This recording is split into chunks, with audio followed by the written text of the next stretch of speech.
فاعوذ باللہ من الشیطان الرجیم بسم اللہ الرحمن الرحیم اليوم اکملت لکم دینکم واتممت علیکم نعمتی ورضیت لکم الاسلام دینا صدق اللہ مولانا العظیم۔ بارگاہ رسالت مآب صلی اللہ علیہ وسلم میں درود پاک کا ہدیہ پیش کریں۔ اللہم صلی علی سیدنا مولانا محمد معدن الجود والکرم وآلہ واصحابہ الکرام ابنہ الکریم وبارک وسلم صلاۃ دائمۃ سرمدا ابدا۔ بڑی معذرت کے ساتھ تاخیر زیادہ ہو گئی اور اندازہ یہ تھا کہ آپ کے امام صاحب قبلہ اس وقت تک یہاں بیان کر رہے ہوں گے اور میں سفر سے ابھی آپ کے سامنے حاضر آیا ہوں، اور زندگی پوری سفر بن گئی ہے۔ اللہ تبارک و تعالیٰ اس میں برکت عطا فرمائے۔ میرے عزیزوں، کچھ اہم چیزیں آج کے دور کے تقاضے کے مطابق آپ کے سامنے رکھتا ہوں۔ ہمارے لیے سب سے امپورٹنٹ چیز یہ معلوم کرنا ہے کہ ہمارے لیے سب سے اہم مسئلہ کیا ہے جس پر ہمیں توجہ دینی چاہیے۔ مسئلے تو بہت ہیں، پریشانیاں، مشکلات اور بہت ساری چیزیں ہیں، لیکن انسان عقل مند وہ ہے جو یہ فیصلہ کر لے کہ مجھے فوکس کس پہ کرنا ہے۔ جس دن اسے یہ سمجھ آ جائے گی کہ پریشانیاں تو 100 ہیں، 150 ہیں، 200 ہیں، لیکن ان میں سے اہم چیز کیا ہے، تو میں سمجھتا ہوں وہ حل سمجھ جائے گا اور وہ اپنے وقت کو اور اپنے انرجی کو، اپنی زندگی کو ضائع نہیں ہونے دے گا۔ آج زندگی کے بے شمار مسئلے ہمارے ساتھ، لیکن ہم الجھے ہوئے کس پہ ہیں؟ کن باتوں پر ہم ڈسکس زیادہ کرتے ہیں؟ کون سی چیزوں میں ہم ایک دوسرے کے گریبان پکڑے ہوئے ہیں؟ یہاں پر آ کر ہمیں تنبیہ کرنا پڑتا ہے۔ جب گھر پر آگ لگی ہو تو آپ آٹے، چاول اور نمک کے لیے جھگڑا نہیں کر رہے ہوں گے، بلکہ آپ کے لیے اہم مسئلہ یہ ہے کہ میرے گھر کی 4 دیواری کو محفوظ کر لوں۔ تو مسائل میں یہ سمجھنا بہت ضروری ہے کہ چھوٹا کیا ہے، بڑا کیا ہے۔ مثال کے طور پر میں آپ کے سامنے ایک بات عرض کروں، اللہ 1000 بار نہ کرے کسی کے گھر میں اگر آگ لگ گئی اور پورا گھر آگ کے لپیٹوں میں جھلس رہا ہے اور اس گھر کے اندر آپ کا ایک بچہ چھوٹا سا پھنس گیا ہے، آپ کسی طرح گھر کے اندر داخل ہوئے اور بچے کو قریب تھا کہ آگ اپنی لپیٹ میں لے لیتی، بچا سکتے تھے آپ، لیکن ساتھ میں بچے کے قریب میں ایک سوٹ کیس بھی پڑا ہوا ہے جس میں بہت ساری آپ کی رقم، کمائی ہوئی محنت کے پیسے سب اس میں رکھے ہوئے ہیں۔ آگ اسے بھی پکڑنے والی ہے، ان قریب وہ بھی آگ کی لپیٹ میں پورے مال و دولت جلنے والا ہے آپ کا۔ اب فیصلہ آپ کے پاس ہے، وقت بہت شارٹ ہے، ایک طرف وہ پیسوں کے اور بہت سارے مال کا سوٹ کیس ہے اور ایک طرف آپ کا عزیز از جان بچہ ہے۔ کس کو بچانا چاہیے؟ ایک عقل رکھنے والا بندہ صاف سی بات ہے وہ سوٹ کیس کی طرف نہیں دیکھتا، بلکہ اپنے جان سے زیادہ پیارے بچے کی جان کی حفاظت کرتا ہے، کیونکہ عقل میں اتنی بات تو ہے، اتنا سینس سب کو ہے کہ مال پھر کمایا جا سکتا ہے لیکن جان بچانا زیادہ ضروری ہے۔ اگر بچہ ہمارا بچ گیا تو مال پھر سے آ جائے گا۔ تو میں یہ سمجھتا ہوں کہ یہاں آپ کا سینس کام کر گیا، آپ کو اللہ نے اتنی تمیز عطا کی ہے کہ آپ بڑا مسئلہ کون سا ہے، چھوٹا مسئلہ کون سا ہے، اس وقت آپ پہچان گئے، اور آپ اپنے بچے کو جلنے کے لیے چھوڑ دیتے اور پیسے گننے پر بیٹھ گئے ہوتے، سوٹ کیس اٹھانے پر بیٹھ گئے ہوتے، تو گویا کہ آپ دنیا کے سب سے بدترین بے وقوفوں میں اور بلکہ سیلفش لوگوں میں، بلکہ اس سے زیادہ یہ کہ اپنے گھر والوں پر بھی ٹرسٹ، گھر والوں کے لیے بھی نہیں جینے والا بندہ بن کر کے سامنے آتے۔ دنیا دار، ہوس پرست، لالچی سب چیزیں آ جاتی ہیں اگر چھوٹے مسئلوں پر آپ اپنی انرجی ضائع کرتے۔ ایک ایگزامپل میں نے آپ کے سامنے رکھی ہوں۔ اس طرح میرے عزیزوں، آج امت کے بے شمار مسائل ہیں، امت کن کن مسئلوں سے گھری ہوئی ہے، ہمیں ان چیزوں پر ڈسکس کی بجائے آج باضابطہ طور پر مائنڈ ڈائیورٹ کر کے چھوٹے مسئلوں پر لگایا جاتا ہے۔ خاص طور پر اور ہم نے تو ان تمام چیزوں میں بہت سارے علماء کو بھی دیکھا، ان کو جن مسائل کے لیے آج کمر بستہ ہونا چاہیے، پوری قوم اور امت کے لیے ایک مرشد کی حیثیت سے سامنے آنا چاہیے، ان مسائل کو چھوڑ کر وہ بہت چھوٹے سے مسائل میں ڈیبیٹ کر رہے ہیں، چھوٹے سے مسائل میں ایک دوسرے کے اختلافات کو پورے مجمع میں لا کر ظاہر کر رہے ہیں۔ تو یہ بات یہ ہے جو سینس کے خلاف ہے۔ آج امت کے لیے مسائل کتنے بڑے بڑے ہیں۔ میں مانتا ہوں نشہ عام ہے ہمارے ہاں، اور ہمارے ہاں علم کی کمی بہت زیادہ ہو گئی، اخلاق کی کمی بہت زیادہ ہو گئی ہے۔ ہمارے ہاں سود آ گیا ہے، جوا آ گیا ہے، شراب آ گئی ہے، سب آ گیا ہے ہمارے محلوں میں۔ یہ بھی مسائل ہیں جس سے ہم جوجھ رہے ہیں، لیکن ان تمام مسائل میں جو سب سے بڑی آگ لگی ہے وہ ہے عزت مصطفیٰ کی حفاظت، رسول کریم صلی اللہ تعالی علیہ وسلم کی عزت کی حفاظت۔ یہ سب آسانی سے ایک ساتھ نہیں ہوا، سٹیپ بائی سٹیپ ہوتا رہا۔ آج جو درندے کھل کر کے اسلام کے خلاف، قرآن کے خلاف، رسول پاک کی ذات کے خلاف بھونک رہے ہیں، یہ تمہارا لاسٹ سٹیج تھا۔ یہاں آزمائش تمہاری ہے کہ آپ مسائل میں کن مسائل کی طرف آپ زیادہ توجہ دیں گے۔ تمہارے لیے سب سے بڑا مسئلہ تمہارا دین ہے، تمہارے نبی پاک کی عزت ہے، جان ہے وہ جہان کی، جان ہے تو جہان ہے، پوری کائنات کے لیے وہ جان ہے۔ اگر ان کا نام سلامت ہے تو ہم سب کی زندگی سلامت ہے، کیونکہ اللہ تعالیٰ کا وعدہ ہے ہمارے ساتھ کہ دنیا میں تمہیں کس لیے بھیجا گیا ہے، وہ رسول پاک کی امانت بنا کر، امت بنا کر بھیجا گیا ہے۔ اگر ان کے لیے آپ سیریس نہیں ہو سکے اور چھوٹے چھوٹے مسئلوں میں سیریس بن گئے تو گویا کہ آپ وہی کام کر رہے ہیں جو میں نے اگزامپل میں دیا، مثال میں دیا۔ گھر پر آگ لگی، آپ اپنے بچے کو بچانے کی بجائے اپنے مال کی طرف دیکھ رہے ہیں۔ آج میرے عزیزو، کیا اختلافات اس قدر نہیں عام ہو گئے ہمارے ہاں تو وہ بھی معاملات ہیں کہ ماں اور بیٹے کے اختلافات اتنے زیادہ کہ دونوں کورٹ میں جا چکے ہیں، صرف چھوٹی سی بات کو لے کر۔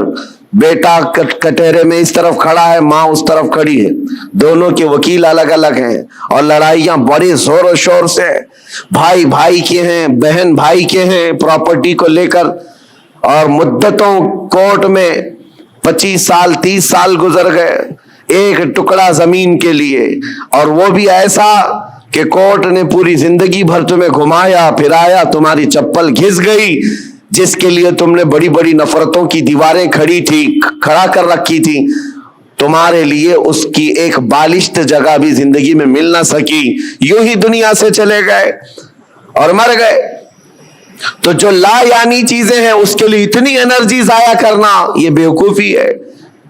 آج میں یہی بات کہنا چاہتا ہوں، امت کو جن مسائل کی آج ضرورت ہے اس پر ڈسکس بھی ہو، اس کے لیے لائے عمل بھی تیار کریں۔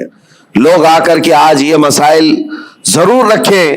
دیکھیں، آج محرم کا یہ مہینہ چل رہا ہے، اس کو آپ میری تنقید نہ سمجھیں، اور نہ ہی میں کوئی گستاخ ہوں۔ میں مولا امام حسین رضی اللہ تعالیٰ عنہ کا پیدائشی شہدا ہوں۔ الحمدللہ ہمیں ہمارے گھروں سے یہ گٹھی میں پلائی ہوئی محبت ہے، لیکن محرم کے آتے ہی جتنا ایکٹیو ہمارے محلے ہوتے ہیں، سارے جگہ پر ایک جگہ 51 دیگ کھچڑا بنا ہے، دوسری جگہ کمپٹیشن میں 100 دیگ کھچڑے بنائے، 51 دیگ 100 دیگ، ٹھیک ہے پکاؤ کھلاؤ، لیکن ایک بات میں آپ کو بتاؤں، کھلانا ثواب ہے، کس کو کھلانا؟ پیٹ بھرے ہوئے کو کھلانا؟ یہاں تو حال یہ ہے جو خود گھر میں کھا کھا کر موٹے ہو چکے وہی کھچڑا کھانے بھی آ گئے۔ کوئی ایسا بندہ تو ہمیں نظر نہیں آیا جس کے گھر میں ایک روٹی بھی نہیں ملتی اور وہ آ کر کے کھا گیا ہو تو اس کے لیے ثواب ہی ثواب ہے۔ غربا اور مساکین کو کھلانا بہت بڑا ثواب ہے۔ سرکار غوث پاک نے تو فرمایا، میں نے ساری نیکیاں الٹ پلٹ کر دیکھ لیا، صرف 2 نیکیاں ایسی نظر آئی جو رحمان کو سب سے زیادہ محبوب ہیں۔ انہوں نے اپنے ملفوظات میں لکھ دیا ہے، فرماتے میں نے ساری نیکیاں چھان کر دیکھ لی، 2 نیکیاں جو سب سے زیادہ اللہ کو پسند ہے، ایک بھوکوں کو کھلانا، دوسرا ننگوں کو کپڑا پہنانا۔ لیکن یہ شرط بتائی کہ بھوکوں کو کھلانے کا مطلب یہ ہے کہ جو غربت اور افلاس کی وجہ سے کھا نہیں پاتا. میرے اس کہنے کا مطلب یہ نہیں ہے کہ امیر لوگ کھچڑا نہیں کھا سکتے, تبرک نہیں کھا سکتے ہیں. ہم بھی کھاتے ہیں, آپ بھی کھائیں, سارے لوگ کھائیں. لیکن میرے عزیزو, ہمارا کل اثاثہ لا کر کے کیا انہی ساری چیزوں پر ہی خرچ کرنا ہے؟ امت کے لیے ایسے مسائل ہیں, پورے محلے میں گھوم پھر کر کے ہم دیکھ لیں, ہمارے لیے, ہمارے بچوں کے لیے کوئی ایسا کوچنگ سینٹر نہیں ملتا جہاں پر غریب بچوں کو پڑھا کر کے IAS یا IPS تک کی تعلیمات دی جا سکے. اس کے لیے کوئی سوچتا بھی نہیں. اور نہ ہی کوئی ایسا ادارہ ملتا ہے محلوں میں کہ بچہ ہمارا اسکول جاتا ہے, کالج جاتا ہے تو ساتھ میں چل کر کے حافظ قرآن بھی بن جائے. ڈھونڈ کر کے نکالو, نہیں ملتے. ہماری لاکھوں کی ایک مشت رقم جو ہے صرف ہمارے ایک وقت کے کھانے میں چلی جاتی ہے. ایک وقت کے کھانے میں آپ کو یہ بات اس لیے عرض کر رہا ہوں, جب مسائل بہت زیادہ ہیں تو جو امپورٹنٹ مسئلہ ہے اس پر اپنی انرجی خرچ کرنا چاہیے, اس پر ڈسکس بھی ہو اور اس کے لیے عمل بھی ہو. اور ایک بات میں آپ کو بتاؤں, اسرائیل کی ایک پرائم منسٹر لیڈی رہ چکی ہے, اس کا ایک انٹرویو ایک پترکار نے, ایک صحافی نے لیا تھا, جس کو بعد میں چل کر کے کئی سالوں کے بعد لیک کیا گیا. اس نے انٹرویو میں جو پوچھا تھا اس لیڈی سے, جو پرائم منسٹر تھی اسرائیل کی, کہا کہ آپ کی بہت بڑی مخالفت ہو رہی ہے کہ آپ ایک ایسی پالیسی پر عمل کر رہی ہیں جس سے پورا ملک جو ہے آپ کے ساتھ نہیں کھڑا ہے. پارلیمنٹ کے جتنے ممبر ہیں وہ آپ کے لیے اتفاق نہیں رکھتے. کیا بات ہے؟ کہا یہ وہ دور تھا جب اسرائیل میں کرائسس تھے, مال کی کمی تھی, لوگوں کے ہاں بزنس نہیں تھا, تجارت نہیں تھی اور جاب نہیں تھے. اس وقت جو پرائم منسٹر ہے وہ اسلحات کی ڈیل کر رہی تھی, ڈیفنس کے سامان, اسلحے خرید رہی تھی اور اس پر سگنیچر ہو رہے تھے, ایگریمنٹ بن رہے تھے. تو پارلیمنٹ کے بہت سارے لوگ اس کی مخالفت کر رہے تھے. آج ضرورت کس بات کی ہے اور تم کیا کر رہی ہو؟ کھانا پانی ان کو نہیں مل رہا ہے, ان کو کھانے پانی کا انتظام کرواتے, نہ کہ تم جو ہے ڈیفنس کے ہتھیار خریدتی. اس خاتون نے کہا سب کی مخالفت جھیل لیا لیکن مجھے جو کرنا تھا میں کر گئی. اس پر اس اینکر نے پوچھا کہ آپ ایسا کام کیوں ضد پر کر رہی ہیں؟ سنو میرے عزیزو, وہ یہودن ہے, یہودی, اسرائیل کی رہنے والی, اور پرائم منسٹر وہ کہتی ہے میں یہ کام جو کر رہی ہوں اس کام میں میں انسپائر ہوں, بہت زیادہ متاثر ہوں تو پروفیٹ محمد صلی اللہ علیہ وسلم سے, مسلمانوں کے رسول محمد صلی اللہ علیہ وسلم سے. کہا وہ کیسے؟ کہا کہ انہوں نے زندگی میں جو اسلامک سلطنت اسٹیبلش کر دی مدینہ طیبہ میں, حالات ان کے بھی اس وقت ایسے تھے کہ ایک کھجور پر ان کے صحابہ پورا دن گزار لیتے تھے, گٹلی چوس کر کے رہ جاتے تھے. ایک پیالہ دودھ کا مل جاتا تو 10 لوگ پی لیتے تھے. اور وہ کہتی ہے میں نے ان کی تاریخ پڑھی, ہسٹری پڑھی ہے, جس دن پروفیٹ محمد صلی اللہ علیہ وسلم کا انتقال ہوا اس دن ان کی بیوی کے گھر حضرت عائشہ صدیقہ کے گھر میں چراغ جلانے کے لیے تیل بھی نہیں تھا. جس دن حضور پاک کا انتقال ہوا اس دن چراغ جلانے کا تیل بھی نہیں تھا. وہ ایسی سادی زندگی تو گزار گئے, لیکن وہ خاتون کہتی ہے چراغ جلانے کے لیے تیل تو نہیں تھا, لیکن سب سے قیمتی اور سب سے عظیم اس زمانے کے 9 تلواریں ان کی دیوار پر لٹکی ہوئی تھی. گویا کہ اس محمد صلی اللہ علیہ وسلم نے یہ میسج دیا تھا کہ کھانا ایک وقت کا کھا کر نگل لوگے, دوسرے وقت پھر بھوک لگے گی, دوسرے وقت کا کھا لوگے, تیسری بھوک پھر لگے گی. لیکن تمہارے لیے امت کے ڈیفنس کے لیے جو چیز چاہیے تھی وہ محمد صلی اللہ علیہ وسلم نے وقت کی ضرورت کو محسوس کر کے پہلے سے میسج دیا تھا. وہ اسرائیلی یہودن کہتی آج میرا یہ عمل ہو سکتا ہے 40 سال بعد آنے والی میری قوم دیکھ کر فخر کرے گی کہ ہمارے لیے کتنی محفوظ پناہ گاہ یہ بنا کر کے چلے گئے. میرے عزیزو, میں تعریف کے لیے نہیں کہہ رہا, بات یہ کہہ رہا ہوں یہ ہوتی ہے قوموں کی تعمیر. آج ہم تو کچڑوں میں رہے.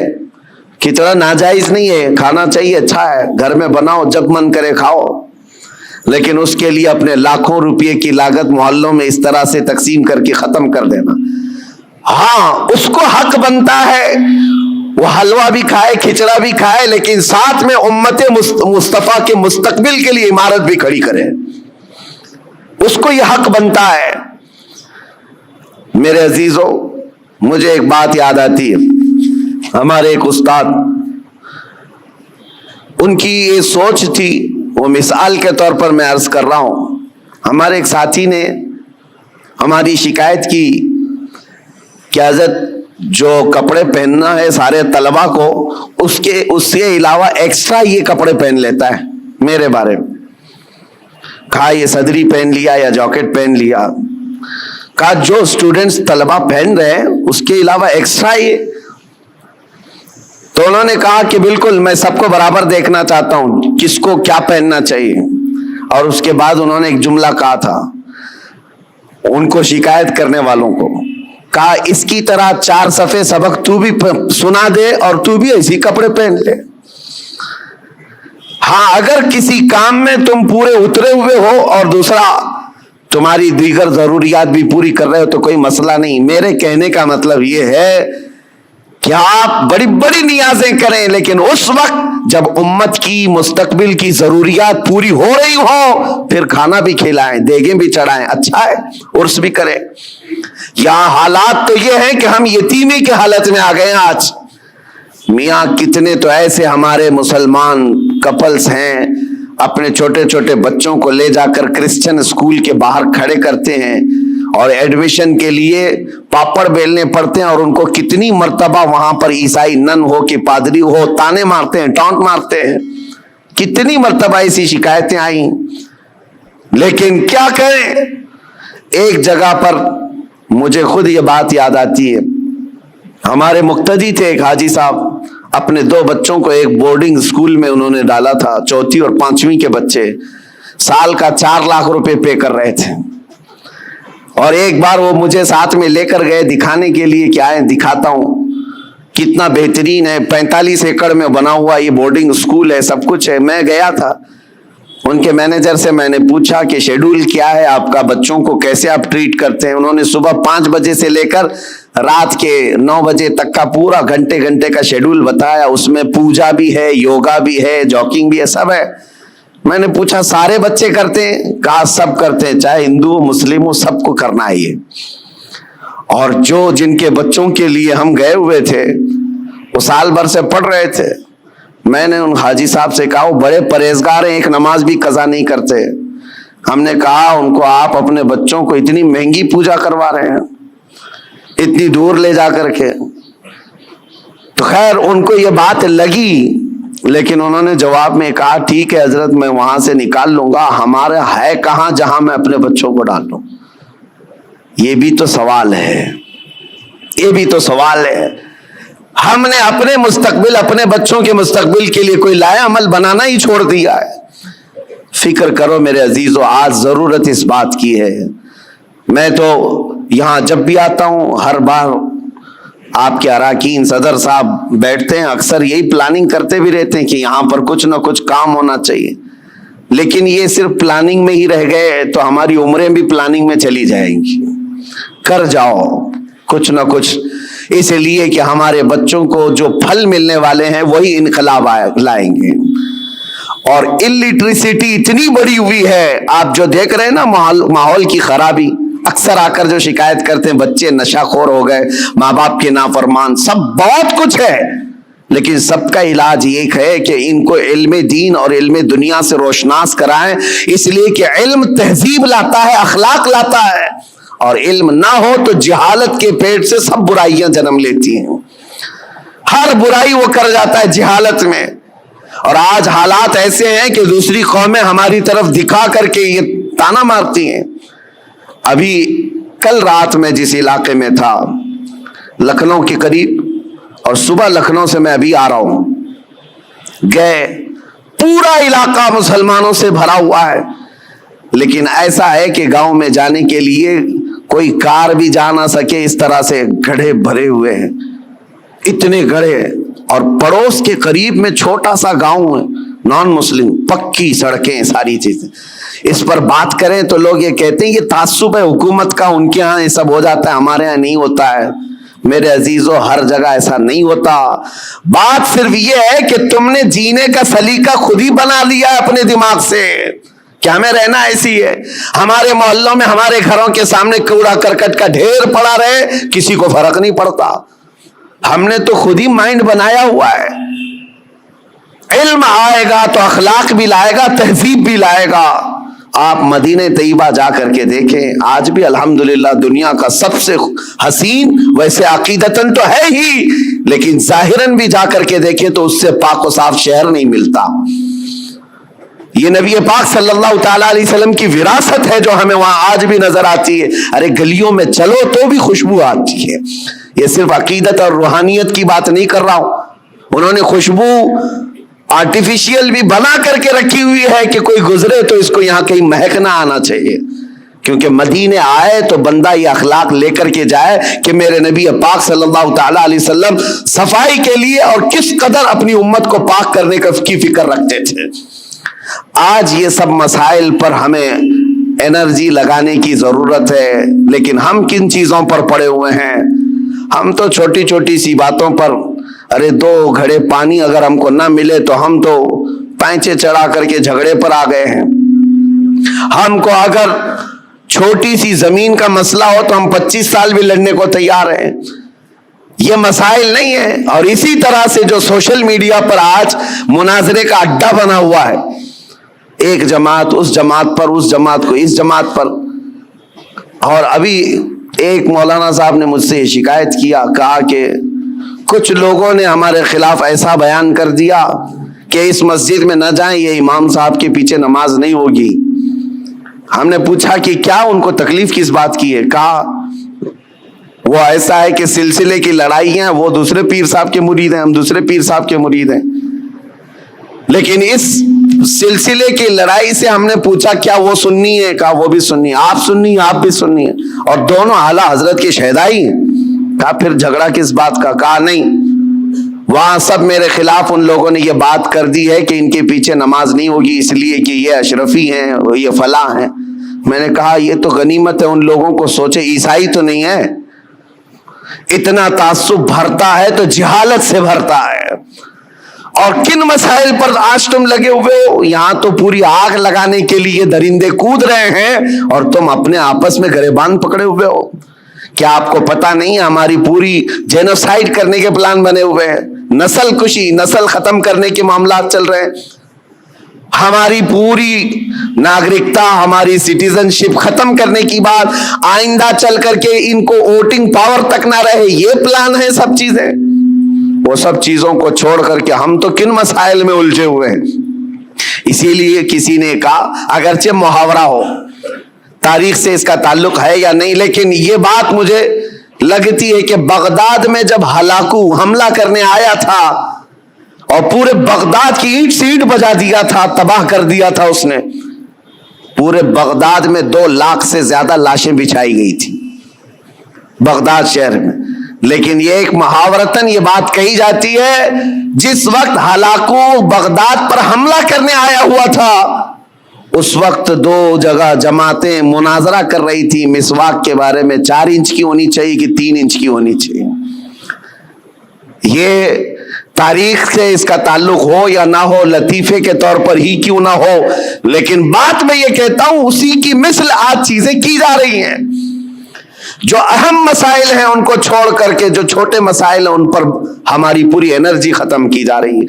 آج کئی مدعے ہیں اس طرح کے بات کرنے کے، لیکن میں صرف اتنا کہنا چاہتا ہوں کہ آج اللہ تبارک و تعالیٰ نے آپ کو عقل سلیم عطا کیا ہے تو فیوچر پلاننگ کریں اپنے بچوں کے لیے اور کچھ نہ کچھ ایسی چیزیں کر جائیں. ایک بات اور بتاؤں، بہار میں اتنے جلسے ہوتے میں 365 دن بھی تاریخ دے دوں تو بھی کم ہے ان کے لیے. ہم ابھی 2022 کی بات کر رہا ہوں، بہت بڑے جلسے میں گئے، لاکھوں کا خرچہ کرتے ہیں، پوری رات بھر جلسہ ہوتا ہے. ایک رپورٹر تھے جنہوں نے اینالائز کیا تھا وہ میرے پاس ایک رپورٹ لا کر کے بتایا کہ حضرت پورے سال بھر میں ایک ہی اسٹیٹ بہار میں 4000 جلسے ہوئے، 4000 جلسے، اور وہاں کے رات بھر چلنے والے جلسوں کو میں نے بہت قریب سے دیکھا ہے کہ اس قدر وہاں پر اہتمام کے ساتھ جلسے کرتے ہیں۔ میں جلسوں کا مخالف نہیں، ٹھیک ہے، دین پھیلانے کا ایک ذریعہ ہے، لیکن ہوتا کیا ہے، انہوں نے کہا کہ کم از کم ایک جلسے میں 5 لاکھ روپے خرچ ہوتے ہیں، اس سے کم نہیں، بلکہ زیادہ سے زیادہ ہم نے دیکھے 10 لاکھ 15 لاکھ ایک رات کے جلسے میں وہ لوگ خرچ کرتے ہیں۔ منیمم 5 لاکھ روپے خرچ کے حساب سے 4000 جلسوں کا جب یہ رپورٹ نکالی گئی تو انہوں نے سال بھر میں ایک ہی اسٹیٹ میں، یہ غریب لوگوں کی بات کر رہا ہوں، 2000 کروڑ روپے خرچ کیے ہوں۔ 2000 کروڑ روپے راتوں میں یہ خرچ ہوئے ہیں۔ لوگوں کو اگر ایسا لگتا ہے کہ میں جلسوں والا آدمی، مقرر آدمی، روزانہ ادھر ادھر گھومتا ہوں، میں صاف آج اعلان کرنا چاہتا ہوں میرے عزیزوں، میں ایک جگہ بیٹھ کر کے جو پیغام پہنچاتا ہوں، اللہ کا فضل ہے لاکھوں اس کو ویسے ہی سن لیتے ہیں۔ بہت بڑے اسٹیج لگانے کی، کانفرنس کرنے کی ضرورت نہیں، اور نہ ہی میری کوئی خواہش ہے، اور نہ ہی میں کہیں پر نذرانے یا لفافے طے کر کے جاتا ہوں، میرا معاملہ ہے نہیں، لیکن دل دکھتا اس بات پر ہے 2000 کروڑ روپے سال بھر میں ایک اسٹیٹ کے اندر خرچہ ہو گئے۔ ٹھیک ہے، دین پھیلانے کے لیے آپ نے کیے، لیکن دوسری طرف آپ پورا ڈھونڈ کر کے نکالو، مسلمانوں کے لیے ایک یونیورسٹی بھی نہیں ہے پورے اسٹیٹ میں، ایک بھی نہیں ہے، اور ایک چھوٹی سی جماعت جو 0.5 میں جن کا پرسنٹیج آتا ہے ہندوستان میں، وہ ایسے دھرم کے لوگ جن کی تقریباً 11-12 یونیورسٹی ایک ایک اسٹیٹ کے اندر یا پورے ہندوستان کو ملا کر، یونیورسٹی کی بات کر رہا ہوں، چھوٹے کالج کی بات نہیں کر رہا ہوں۔ تو کیا یہ باتوں پر مجھے رکھنا نہیں چاہیے؟ یہ کوئی میں لفاظی نہیں کر رہا ہوں، کہاں تمہاری رقم جا رہی ہے اور کن مسائل پر انرجی خرچ کر رہے ہو؟ رات کا جلسہ ہو تو گیا، صبح ان کو پکڑ کر کے پوچھو تو یاد بھی نہیں کیا بیان ہوا کیا نہیں، ہاں ہو کرتے رہے، 8 دن کے بعد پورا ہی بھول گئے۔ پھر کیا بہت بڑا کام کیا دین کا، کون سی تبلیغ کیا؟ ہاں، اس کی بنسبت، اس کے بجائے اگر کوئی ایسا ادارہ وہاں پر قائم ہوتا تو میں سمجھتا ہوں یہ 4000 جلسے کی بجائے 4 بھی ادارے ہر سال قائم ہوتے رہے، 10 سال کے بعد دیکھو لہلہاتا ہوا فصل قائم ہو جائے، امت مصطفیٰ کے لیے ایک بہت بڑا قلعہ بن جائے، ایجوکیشن کے لیے، علم کے لیے۔ اسی لیے میں یہ دعوت آج پیش کرتا ہوں کہ اپنی انرجی ایسی چیزوں پر ضائع نہ کرو جو وقت کی ضرورت نہیں ہے، ان چیزوں میں اپنا ایک ایک روپیہ خرچ کرو جو امت مصطفیٰ کے فیوچر کے لیے اچھا ہو۔ اللہ کریم ہم سب کو کہنے سننے سے زیادہ عمل کی توفیق عطا فرمائے۔ مولا کریم جتنی بقیہ ماندہ زندگی ہے ہماری، ہمارا ہر پل اور ہر لمحہ امت مصطفیٰ کی خدمت میں لگانے کی توفیق عطا فرمائے۔ دین اسلام کا ہمیں سچا خادم بنا کر کے اٹھائے، اور دنیا میں بھی اور آخرت میں بھی رسول اللہ کا وفادار بنا کر ہمیں اٹھائے۔ وآخر دعوانا ان الحمد للہ رب العالمین۔ السلام علیکم۔